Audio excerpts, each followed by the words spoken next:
Dame Nellie Melba GBE, born Helen Porter Mitchell, was an Australian operatic soprano. She became one of the most famous singers of the late Victorian era and the early 20th century. She was the first Australian to achieve international recognition as a classical musician. She took the pseudonym Melba from Melbourne, her hometown. Melba studied singing in Melbourne and made a modest success in performances there. After a brief and unsuccessful marriage, she moved to Europe in search of a singing career. Failing to find engagements in London in 1886, she studied in Paris and soon made a great success there and in Brussels. Returning to London, she quickly established herself as the leading lyric soprano at Covent Garden from 1888. She soon achieved further success in Paris and elsewhere in Europe, and later at the Metropolitan Opera, New York, debuting there in 1893. Her repertoire was small. In her whole career she sang no more than 25 roles and was closely identified with only 10. She was known for her performances in French and Italian opera, but sang little German opera. During the First World War, Melba raised large sums for war charities. She returned to Australia frequently during the 20th century, singing in opera and concerts, and had a house built for her near Melbourne. She was active in the teaching of singing at the Melbourne Conservatorium. Melba continued to sing until the last months of her life and made a legendary number of farewell appearances. Her death, in Australia, was news across the English-speaking world, and her funeral was a major national event. Life and career. Early years. Melba was born in Richmond, Victoria, the eldest of 7 children of the builder David Mitchell and his wife Isabella Ann (née copyright Edow). Mitchell, a Scot, had emigrated to Australia in 1852, becoming a successful builder. Melba was taught to play the piano and first sang in public around age 6. She was educated at a local boarding school and then at the Presbyterian Ladies' College.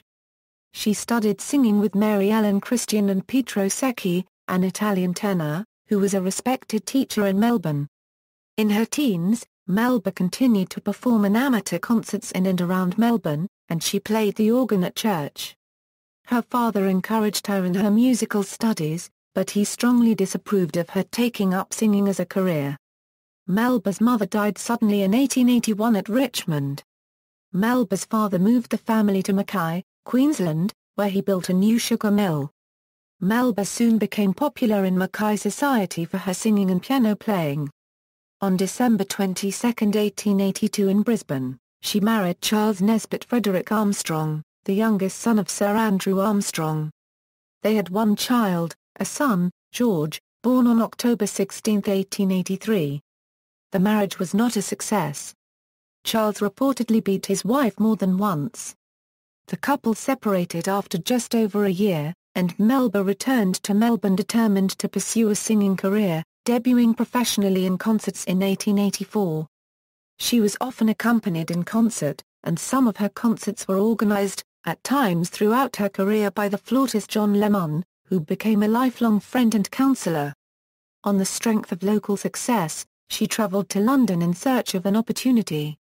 Her debut at the Prince's Hall in 1886 made little impression, and she sought work unsuccessfully from Sir Arthur Sullivan, Carl Rosa and Augustus Harris.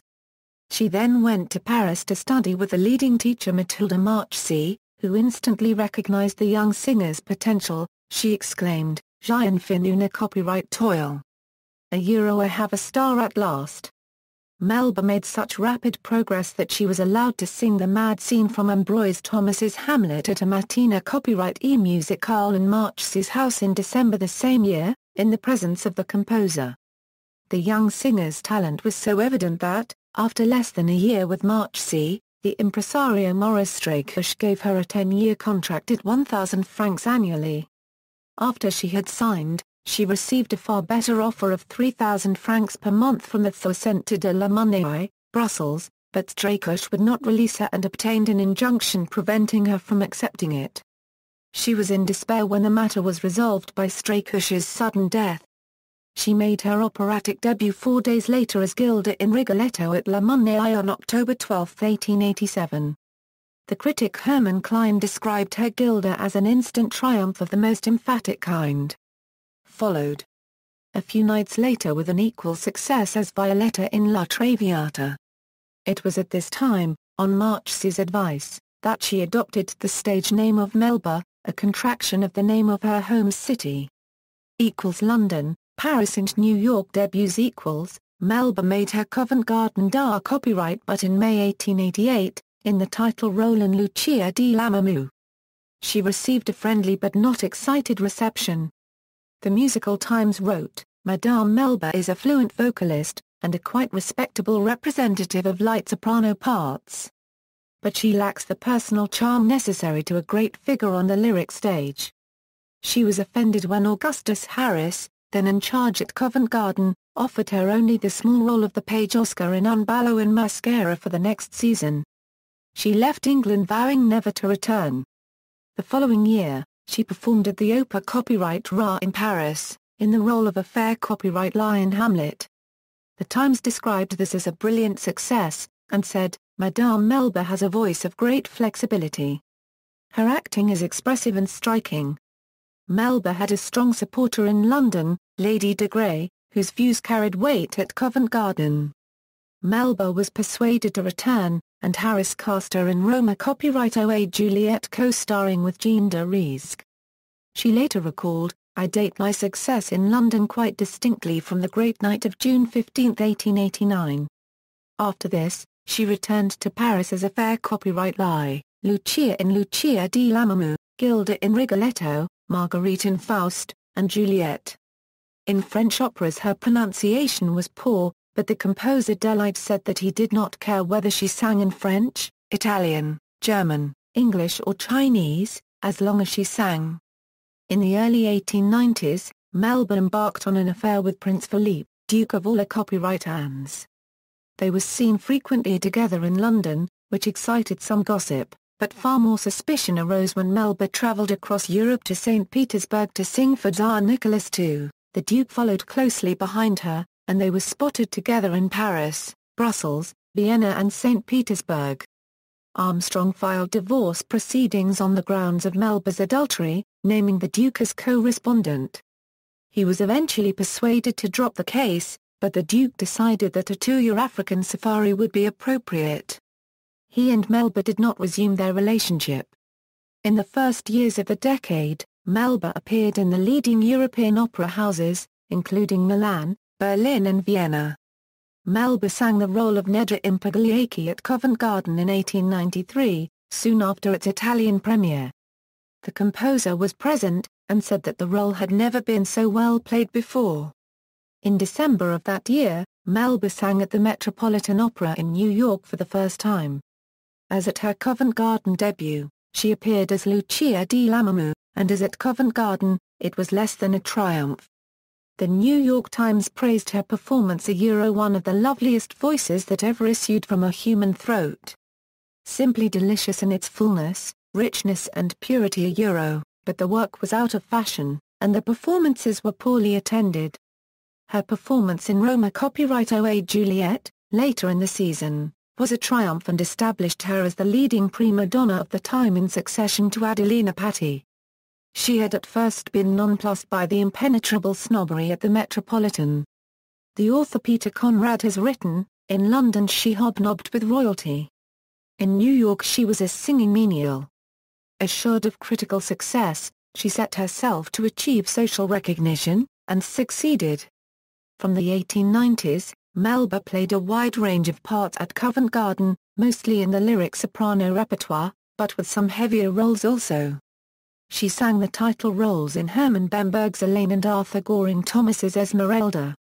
Her Italian parts included Gilda in Rigoletto, the title role in Aida, Desdemona in Otello, Luisa in Mascafni's Iranze, Nedra Impagliacci, Rosina in The Barber of Seville, Violetta in La Traviata, and Mimi in La Bohème.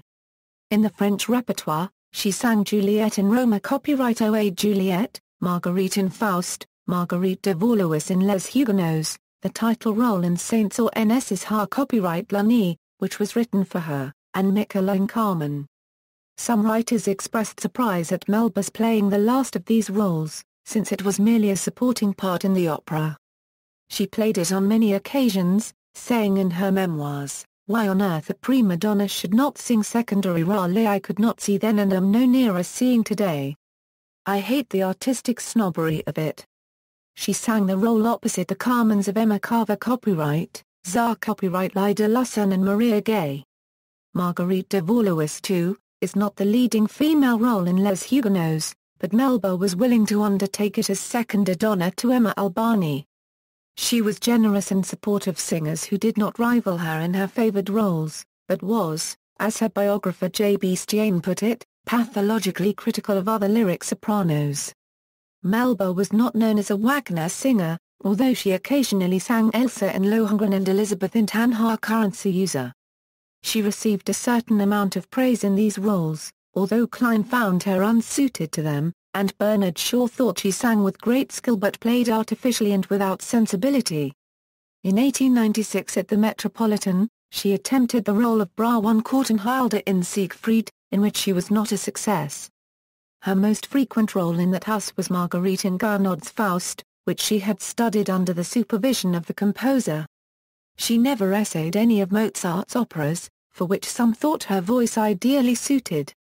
Her repertoire across her entire career amounted to no more than 25 roles, of which, the Times obituarist wrote, only some 10 parts are those which will be remembered as her own. Melba's marriage to Armstrong was finally terminated when, having emigrated to the United States with their son, he divorced her in Texas in 1900. 20th century. By now established as a leading star in Britain and America, Melba made her first return visit to Australia in 1902-03 for a concert tour, also touring in New Zealand. The profits were unprecedented. She returned for 4 more tours during her career. In Britain, Melba campaigned on behalf of Puccini's La Bohème. She had first sung the part of Mimi in 1899, having studied it with the composer. She argued strongly for further productions of the work in the face of the distaste expressed by the Covent Garden management at this new and plebeian opera.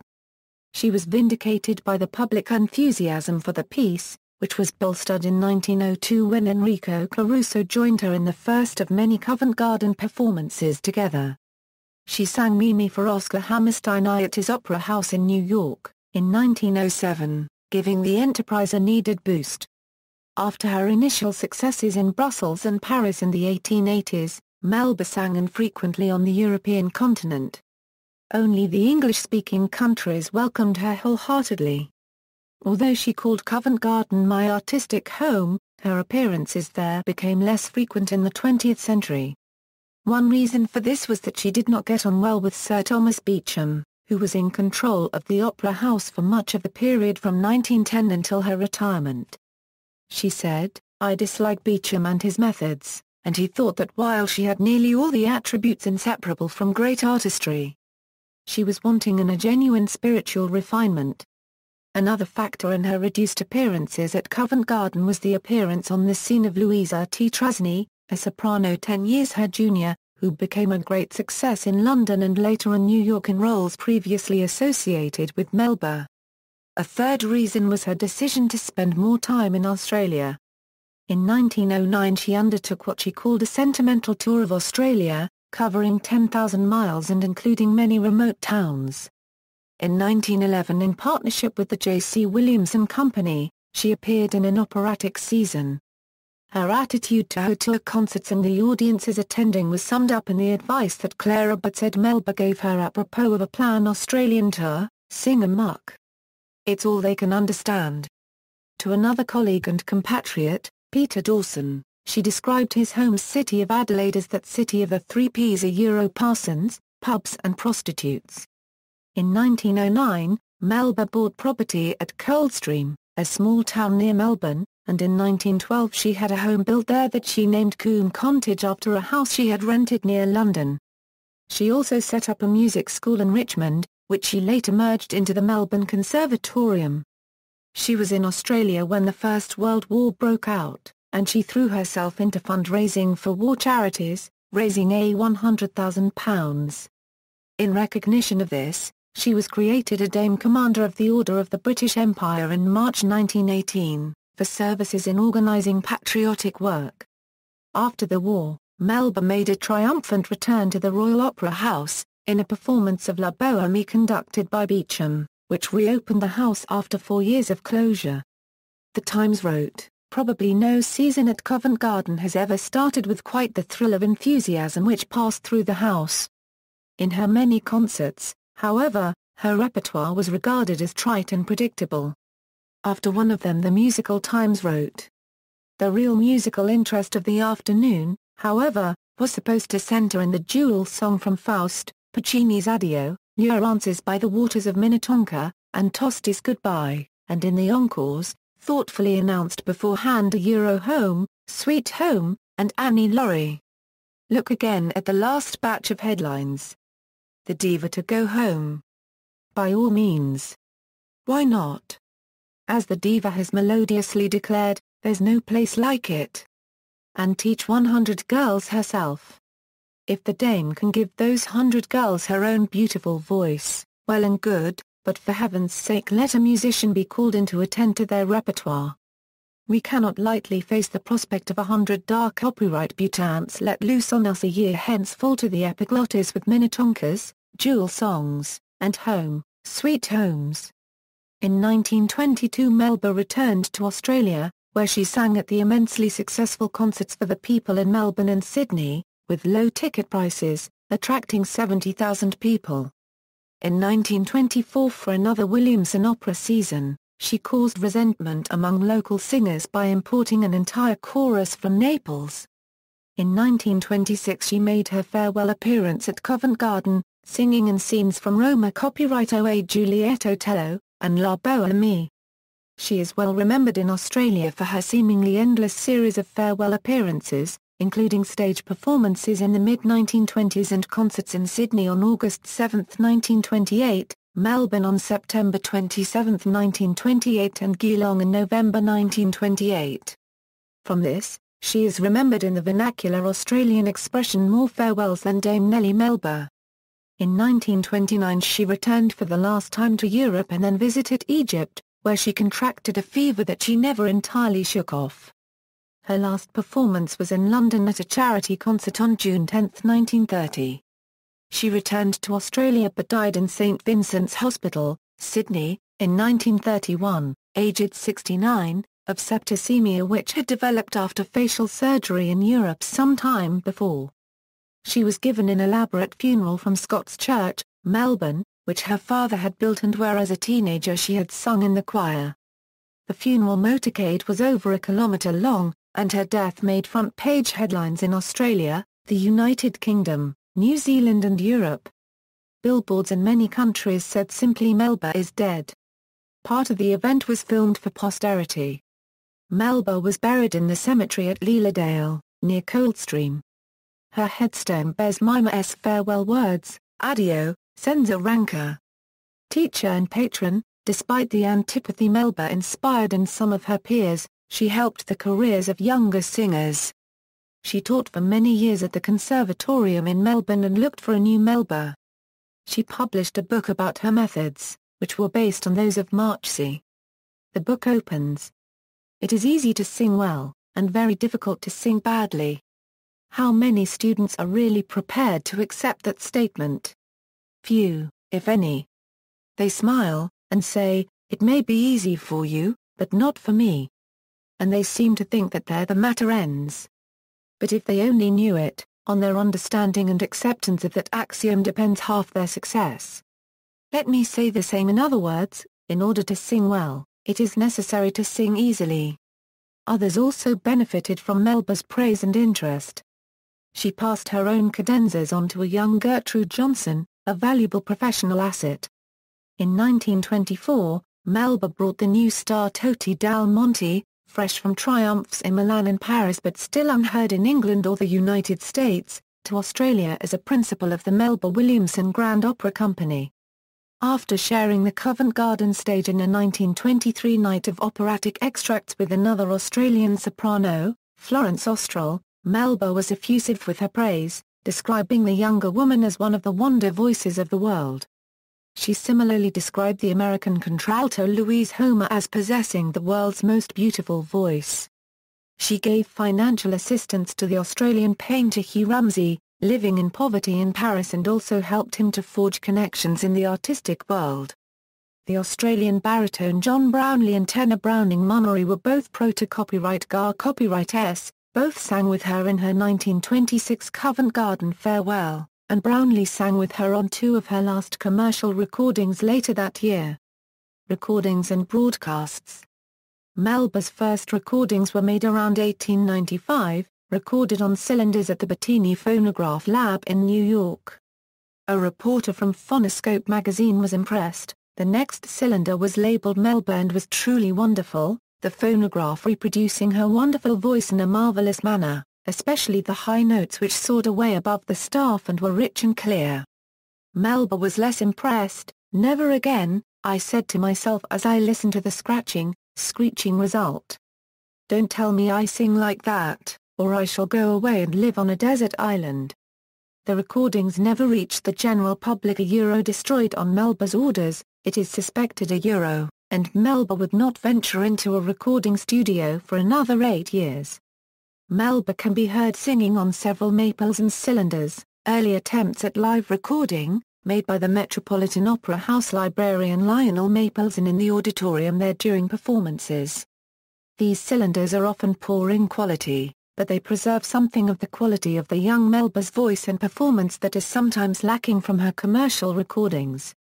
Melba made numerous gramophone records of her voice in England and America between 1904 and 1926 for the Gramophone and Typewriter Company and the Victor Recording Company.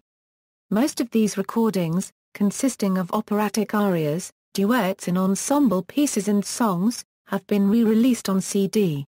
The poor audio fidelity of the Melba recordings reflects the limitations of the early days of commercial sound recording.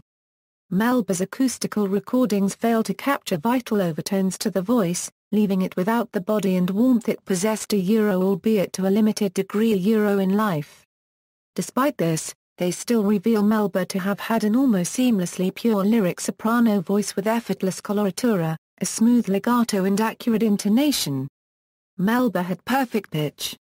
The critic Michael Aspinall says of her complete London recordings issued on LP, that there are only 2 lapses from pitch in the entire set. Like Patti, and unlike the more vibrant voiced Tetrazzini, Melba's exceptional purity of tone was probably one of the principal reasons why British audiences, with their strong choral and sacred music traditions, idolized her. Melba's farewell to Covent Garden on June 8, 1926 was recorded by HMV, as well as broadcast. The program included Act 2 of Roma copyright O.A. Juliet, followed by the opening of Act 4 of Otello and Acts 3 and 4 of La Bohème. The conductor was Vincenzo Bellezza. At the conclusion Lord Stanley of Alderley made a formal address and Melba gave an emotional farewell speech. In a pioneering venture, 11 sides were recorded via a landline to Gloucester House, though in the event only 3 of these were published. The full series was included in a 1976 HMV reissue. As was the case in many of her performances, most of Melba's recordings were made at French pitch, rather than the British early 20th century standard of A equals 452 Hz, or the modern standard of A equals 440 Hz.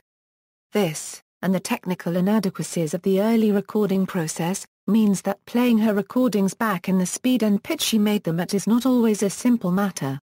On June 15, 1920, Melba was heard in a pioneering radio broadcast from Guglielmo Marconi's New Street Works factory in Chelmsford, singing 2 arias and her famous trill. She was the first artist of international renown to participate in direct radio broadcasts. Radio enthusiasts across the country heard her, and the broadcast was reportedly heard from as far away as New York. People listening on the radio barely heard a few scratches of the trill and 2 arias she sang. Further radio broadcasts would include her Covent Garden farewell performance, and a 1927 Empire broadcast. Honours, Memorials and Legacy. Melba was appointed Dame Commander of the Order of the British Empire in 1918. along with May Whitty, the first stage performer to receive this order, for her charity work during World War I, and was elevated to Dame Grand Cross of the Order of the British Empire in 1927. She was the first Australian to appear on the cover of Time magazine, in April 1927. A stained glass window commemorating Melba was erected in 1962 in the Musicians' Memorial Chapel of the Church of St Sepulchre, London, known as the Musicians' Church. She is one of only two singers with a marble bust on the grand staircase of the Royal Opera House, Covent Garden. The other is Adelina Patti. A blue plaque commemorates Melba at Coombe House, Devey Close in Coombe, Kingston-upon-Thames, where she lived in 1906. Melba was closely associated with the Melbourne Conservatorium, and this institution was renamed the Melba Memorial Conservatorium of Music in her honour in 1956. The music hall at the University of Melbourne is known as Melba Hall. The Canberra suburb of Melba is named after her. The current Australian $100 note features the image of her face, and her likeness has also appeared on an Australian stamp. Sydney Town Hall has a marble relief bearing the inscription "Remember Melba," unveiled during a World War II charity concert in memory of Melba and her First World War charity work and patriotic concerts. A tunnel on Melbourne's Eastlink Freeway is named in her honour. Melba's home in Marion, Queensland during her brief cohabitation with her husband was relocated from the Marion Mill to a riverbank setting along the Maini Angela Road in Edward Lloyd Park, where, under the name Melba House, it was restored and now operates as a Melba Museum and the Pioneer Valley Visitor Information Centre. Melba's name is associated with 4 foods, all of which were created in her honour by the French chef Auguste Escoffier: peach Melba, a dessert made of peaches, raspberry sauce, and vanilla ice cream; Melba sauce, a sweet pura copyrighty of raspberries and red currant; Melba toast, a crisp dry toast; Melba garniture, chicken, truffles and mushrooms stuffed into tomatoes with velouté copyright sauce. Books, films and television. Melba's autobiography Melodies and Memories was published in 1925, largely ghost-written by her secretary Beverly Nichols. There are several full-length biographies devoted to her, including those by John Hetherington, Thar copyright Rasay Radic and Anne Blaney. A novel Evensong by Nichols was based on aspects of Melba's life, drawing an unflattering portrait. The 1934 motion picture adaptation of Evensong, starring Evelyn Leigh as the character based on Melba, was for a time banned in Australia. Melba appears in the 1946 novel Lucinda Brayford by Martin Boyd.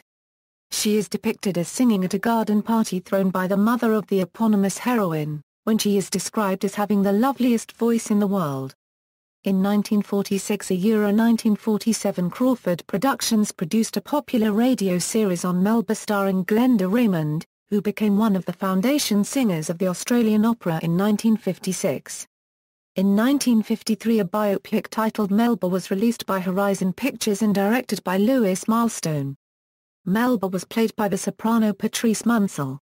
In 1987 the Australian Broadcasting Corporation produced a mini-series, Melba, starring Linda Cropper miming to the singing voice of Yvonne Kenny.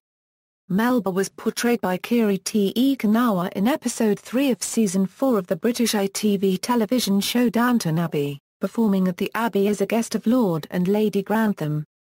Rupert Christiansen, writing in The Telegraph, bemoaned the casting and the fact-checking. Melba appears in a pivotal scene in the 2014 novel Tell by Francis Itani. Notes and references. Notes. References. Sources: Beecham, Thomas. A Mingled Chime. London, Hutchinson. OCLC 470511334. Blaney, Anne. I Am Melba. Melbourne, Black Incorporated. ISBN 978-1-86395-183-8.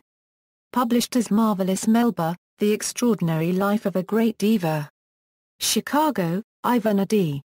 ISBN 978-1-56663-809-8, Conrad, Peter. A Song of Love and Death The Meaning of Opera. London, Chatto and Windus. ISBN 0-7011-3274-4. Gubler, Franz. Great, Grand and Famous Opera Houses. Crow's Nest, Arbon. ISBN 978-0-987-28202-6. Hetherington, John. Melba, A Biography. London, Faber and Faber. OCLC 7389273. Jefferson, Alon. Sir Thomas Beecham, a Centenary Tribute. London, MacDonald and James. ISBN 0354042005-X. Lucas, John. Thomas Beecham, An Obsession with Music. Woodbridge, Boydell Press. ISBN 978-1-84383-402-1. Shaw, Bernard. Dan H. Lawrence, ed. Shaw's Music, The Complete Musical Criticism of Bernard Shaw II. London, The Bodley Head. ISBN 0-370-31271-6. Further reading. Melba, Nellie. Melba Method. London and Sydney, Chapel. OCLC 5309485. Melba, Nellie. Melodies and Memories. London, Butterworth. OCLC 556835777. Murphy, Agnes. Melba, A Biography. London, Chatto and Windus. OCLC 563034777. Raddick, Thar. Copyright Rasay. Melba, The Voice of Australia. Basingstoke, Macmillan. ISBN 0-333-41478-0. External links, links to recordings, images and information about Melba, Nellie Melba link to 1906 recording of the Aubade from the Opera Le Roi d'Ys, 1902 portrait Madame Melba, painted by Rupert Bunny, photo of Melba, her father and niece, Library of Congress, biography. Photo of dress worn by Dame Nellie Melba at the National Film and Sound Archive, Dame Nellie Melba in Queensland. John Oxley Library blog, State Library of Queensland, Melba, Nellie in the Encyclopedia of Women and Leadership in 20th Century Australia.